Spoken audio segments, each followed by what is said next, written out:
Ohio State's Environmental Professionals Network has hosted monthly breakfast programs at the Ohio State Columbus campus.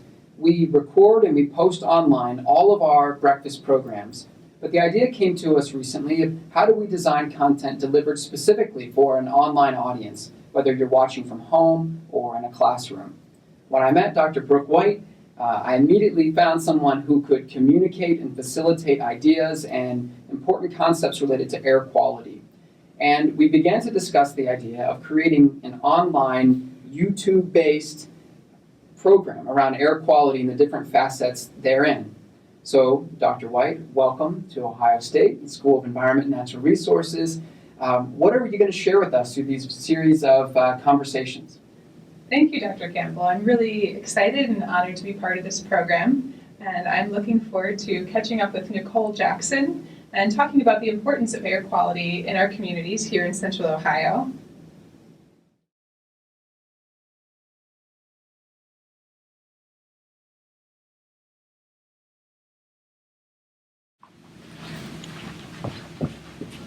Oh, hi, Brooke. Looks like you're out of breath. I am out of breath. Sorry, I was out for a run, and while I was running, it got me thinking about breathing, and I was thinking about how much we breathe in a lifetime. It's more than 50 million gallons of air that we take in a lifetime, and with each of those lung fills, we take in about 20 million particles. 20 million, that's a lot. Yeah, it is a huge amount, and it made me think about how air quality is really important for our health, even though we can't see it. So what are some of these particles that we breathe in? So some of that is air pollution, and that's chemicals and particles that affect our health. Where do these things come from? So there are different sources of air pollution. One of the major sources is burning fossil fuels. So that's gasoline in our cars to make them go. That's burning coal at power plants to produce electricity. So even though those are really important things, they definitely have side effects. So I notice there's pollution everywhere. What does that look like here in Central Ohio? That's a really good question because air pollution is different in different places. And here in Central Ohio, over the last 20 years, we've actually had a lot of improvement.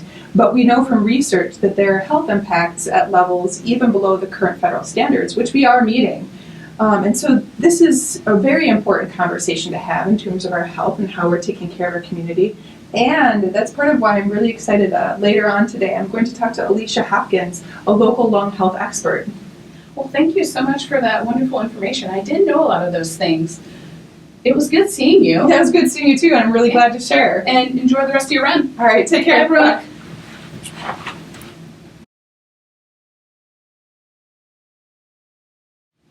Hi, Alisha. It's good to see you. Well, nice to see you, Brooke. I'm so glad to have you here as one of the local lung health experts in our community and from the Breathing Association that provides free lung health care and home energy assistance to those in need in our community. I'm really curious to learn from you about who is most sensitive in our community to air pollution. Oh, those who are most sensitive we're really concerned about our children. Their lungs are not fully developed until about the age of 6. And then those who have asthma and COPD, we really worry about how air quality can affect them as it can cause what we call an exacerbation or shortness of breath or wheezing. Also, we're very concerned about the elderly as we start to lose lung function after the age of 35. So we really do worry about how air quality can affect them as well. So it's children and people with lung disease and older adults. Yes, yes. Okay. So that's a lot of people who are sensitive to air pollution. And tell me, when you're going out into the community, working with your patients, how do you focus on air quality, especially when there's an air quality alert? We have our patients really focus in looking at their air quality index for their community. We have them look at the local news, we go to the MORPC website, so there's a lot of resources that they can go to. And we also try to educate them in staying indoors in the late afternoon and evenings, as morning time is best when air quality is high. Okay, so if somebody's going to go out and exercise when there's an air quality alert, you recommend that they go out in the morning to do their exercising and not in the late afternoon when pollution is high. And then looking to their local resources for information about the air quality, such as morpc.org/air quality, where people can go to sign up for free air quality alerts so they get information right to their email, right to their phone by text when there is an air quality alert. Yes, yes.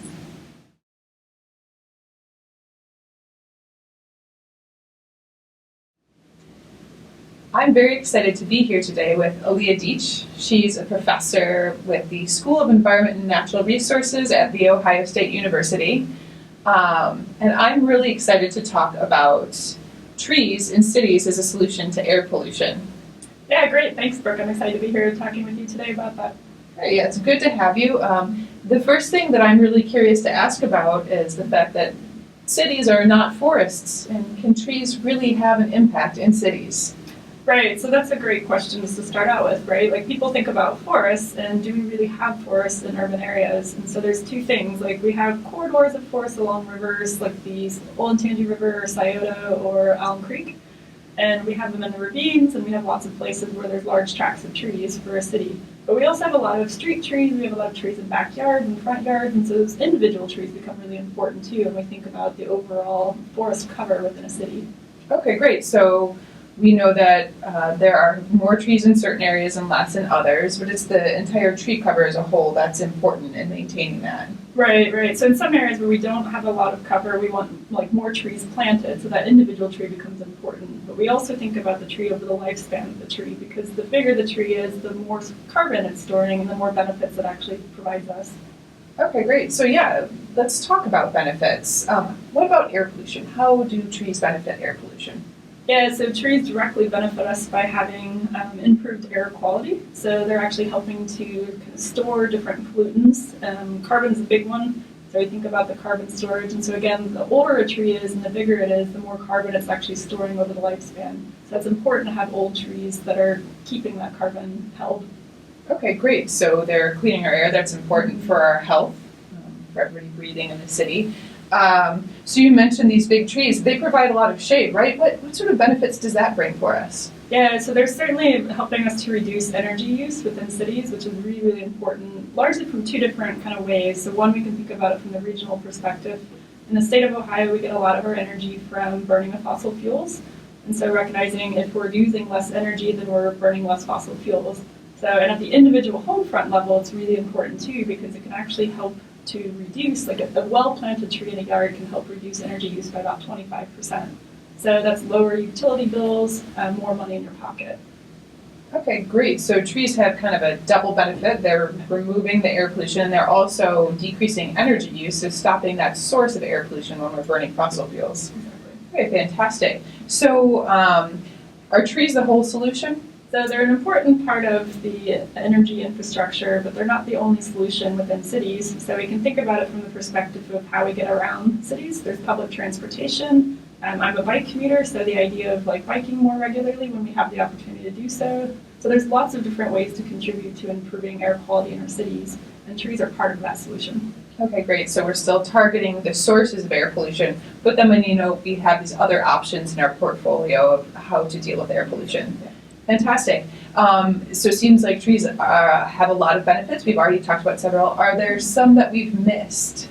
Yeah, well, for me, I think the obvious thing about trees is they're just fun. Like, they provide a lot of benefits from, if you think about kids like to climb in them, adults like to climb in them. Certainly wildlife use them as homes and places to live. Birds are commonly found in many different trees throughout Columbus. They help with water quality, so they actually help to clean water as well as the air. And they also help to provide a lot of mental benefits and like human health and well-being. So we're actually calmer around trees.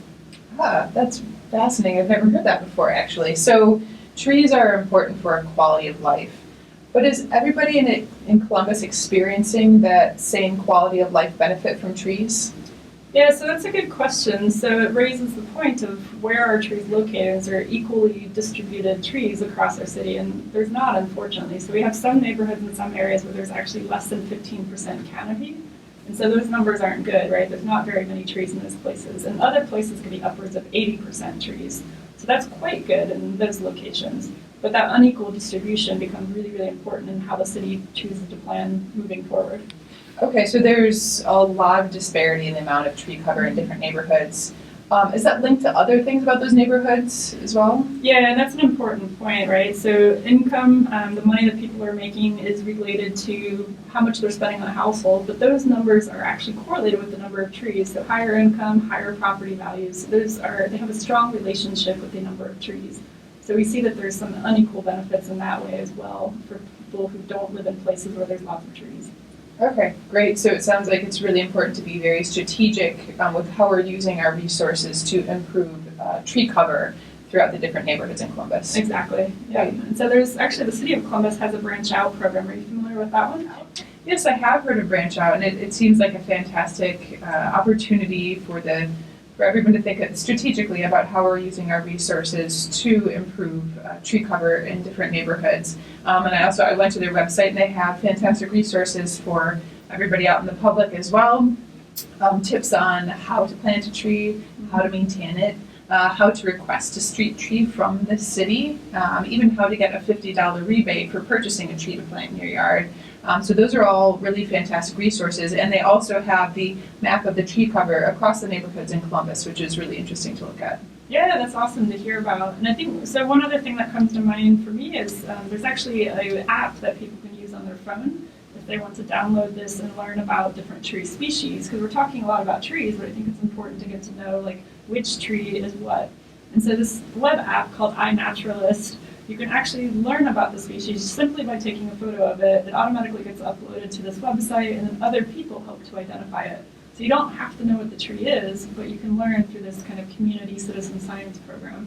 So it's a really neat way to learn about the tree species, and you can learn about which ones have better benefits or which ones maybe are less beneficial. But the ones that overall trees are just really good for our city. Okay, great. So that sounds like a really fun resource. And I feel like we've learned a lot about why we appreciate trees and the added quality of life that they bring for us, and also how to turn that appreciation into action and increasing our tree cover in the city. So thank you very much. Yeah, thanks, Brooke. It's been great chatting with you. Yeah, likewise.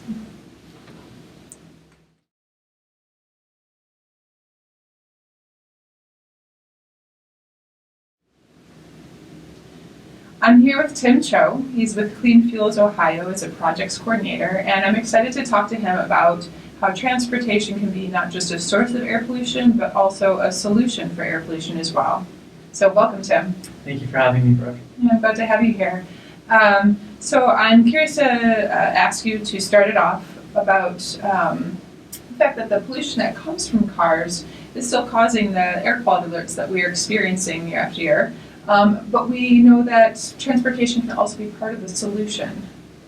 So can you tell me a little bit more about how it can be part of that solution? Definitely. And so I think it would be right to start off by letting you guys know how much Americans drive. So there are around 250 million vehicles in the country that average around 2.5 trillion miles every year, all coming from those 250 million vehicles.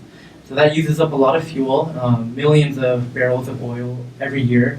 And so that has an impact on the environment, to our communities. And so it's important to think about what kind of vehicles we're driving, how often we're driving, and how that impacts our lives. And so it's also important to consider fuel efficiency in our vehicles. And so that's something more that we'll talk about. Okay, great. And can you tell me a little bit about how Clean Fuels Ohio is addressing these issues? Yes, so Clean Fuels Ohio is a nonprofit organization under the U.S. Department of Energy's Clean Cities Coalitions, in which the mission is to reduce greenhouse gas emissions and carbon dioxide emissions from these vehicles by introducing alternative fuels and advanced fuels to local business owners, to government officials, and to the average consumer. And so a big part of what we do is help the local Central Ohio Columbus community to get introduced to all these different alternative fuels and cleaner vehicles. Great. So I've heard you speak a bit about alternative fuels, advanced fuels. Can you tell us some more about those fuels and how we might encounter them in our everyday? Yeah, so a couple of the popular alternative fuels out in the market right now are compressed natural gas. And so if you are a rider of public transportation here in Columbus, you might have noticed the sign on top of the buses that says powered by compressed natural gas. So that's a popular fuel right there used in our community right here in Columbus. Propane school buses are actually becoming very popular with a lot of school districts. School districts are becoming more aware of the emissions that are coming from their school buses when they're parked in the parking lots or picking up children at their neighborhood and bus stops. And so that has an impact on the kind of things that we breathe when we're just waiting for the bus or just waiting for a vehicle to get picked up by it. And so That's another example of an alternative fuel. Other ones are biodiesel and hydrogen.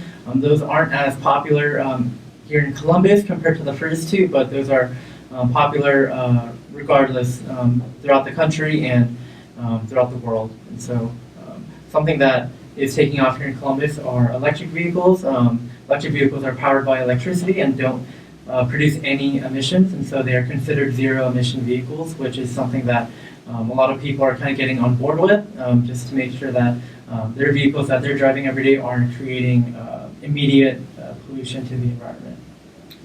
Great. So it sounds like there are a lot of different organizations that are starting to adopt these fuels, and that's fantastic because the public comes into contact with those fleets all the time, school buses, city buses. So we know that that's reducing air pollution exposure. But what about your everyday driver and how they're able to also use these fuels? Yeah, so I think for the everyday driver, I usually think of long haul drivers, delivery truck drivers, taxi, Uber, Lyft drivers, people who drive every day for their occupation and drive a lot of hours and a lot of miles with their jobs and with their vehicles. So we have to think about people who are operating these businesses, these government operations, anything from public utility services to picking up trash every day on the streets. So we have to consider what kind of vehicles are being used in these operations and what kind of fuels that they're running on. And so I think it's important for these everyday drivers to know what kind of fuel that they're putting in their vehicles and what kind of emissions are being put out of those vehicles. And so that also addresses fueling infrastructure for these kind of vehicles. If you are going to purchase an electric vehicle, you have to realize that you need an electric vehicle charging station to charge that vehicle. And you might have seen those pop up in a lot of different places in Columbus. And so fueling infrastructure is definitely a big necessity and needs to be part of that conversation also when we're talking about alternative fuels. Okay, so we have some good opportunities for some of those folks who are driving a lot of those miles that we heard you talk about that are driven every year in the United States. So that's fantastic. So Tim, are there programs that people can look to help push forward some of these solutions? There are, Brooke. So if you live in Columbus, you might have heard of the Smart Columbus program. And so that is a program that promotes the adoption of electric vehicles and electric vehicle charging infrastructure to anyone who's looking to add that to their life. So if you live in the suburbs and you drive 20 to 25 minutes to work on your gasoline vehicle, Smart Columbus has a program where they are working with dealerships to promote electric vehicles that are in the market. And so these electric vehicles obviously make an impact on the environment, the zero emissions that they produce, and also the cheap fuel costs that you can have and benefit from also. And another program would be the CODA CPAS program. So if you live downtown and if you rely on public transportation and those buses a lot in your everyday life, you can consider the CPAS that they have going on right now. Those are some of the options that I would give to people immediately. Okay, so we have some good resources in Smart Columbus and the CPAS program for anybody who works downtown and would like to take transit. So those are good to know about. We do know that getting cars off the roadways is really the best solution for air pollution. So how can people be thinking about their transportation choices to help make that a reality? Right, so I think if you are looking to give up your car, especially if you're in a situation where that is realistic, I would ask that you kind of advocate for public transportation. Public transportation is something that we can all complain about and can wish that it would be better, but something that you can do, something that you can take action on right now is expressing your concerns and your opinions to local government officials, to representatives from these public transportation agencies, and also just kind of learn more about how public transportation is a benefit not just to you living downtown or somewhere that's closer within the urban core, but also how it can be beneficial to those living outside the urban core, because those people need it just as much than we do living here in the city. And so that's an option that people can take. But also, if you are living downtown, consider those short distance trips that you take to the grocery store, to your errands, to maybe even work. If that trip to work is only 5 to 10 minutes for you, then that's considered a short distance trip. So consider what trips you take every day, every week, and see if you can replace that from your car to maybe the bus or maybe the bike or an electric scooter. Those are really popular these days because it all makes a difference at the end of the day to the environment and the transportation world that we live in. Great, well, thank you for sharing so much about different alternative fuels and technologies and some of the ways that we can make choices about how we get around the city every day. I appreciate it very much. Thank you. Great. In 5, 4, 3, 2, 1, go. Wow, that was some really great content, Brooke. Is the air quality alerts that we're still experiencing these days. Well, okay, I'm into. Well, you're gonna say it obviously now, but I'm looking forward to catching up with Nicole.